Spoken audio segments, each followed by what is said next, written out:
Bonjour, mon nom est François Saint-Arnaud et je suis un expert en vente d'entreprise. Je vous parle aujourd'hui de la clause d'ajustement dans un contrat de vente d'entreprise. Il arrive souvent que dans la négociation de la vente d'une entreprise, les parties ne s'entendent pas sur le prix. En fait, c'est assez fréquent. Une façon de régler cette situation est d'introduire une clause d'ajustement de prix de vente. Comment fonctionne cette clause? Alors, c'est très simple. L'acheteur, par exemple, offre 4 millions pour l'entreprise, mais le vendeur, lui, désire recevoir 5 millions.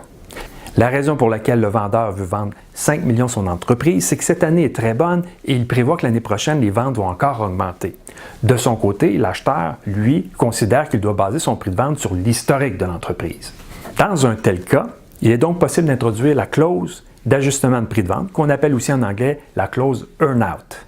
Cette clause viendra dire, par exemple, que les parties feront une transaction au prix de 4 millions, mais que si l'année en cours et l'année suivante, les prédictions de vente et de profitabilité du vendeur sont atteintes, le prix de vente sera ajusté en conséquence et donc le vendeur recevra la somme de 1 million supplémentaire.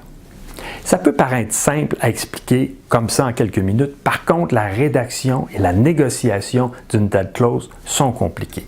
Par exemple, l'acheteur pourrait faire en sorte délibérément de réduire la profitabilité ou les ventes temporairement pour ne pas atteindre les objectifs fixés et ainsi ne pas avoir à payer une somme supplémentaire. Il est donc très important de bien négocier les paramètres d'application de cette clause.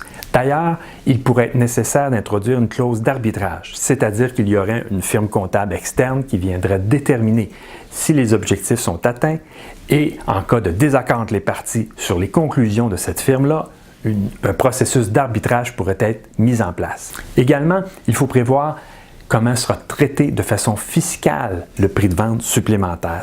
Il est donc très important d'avoir dès le départ abordé la question fiscale de cet ajustement du prix de vente. J'espère donc que cette capsule sur l'ajustement du prix de vente vous sera utile et je vous invite à m'appeler si vous avez d'autres questions. Ce sera avec plaisir. Merci.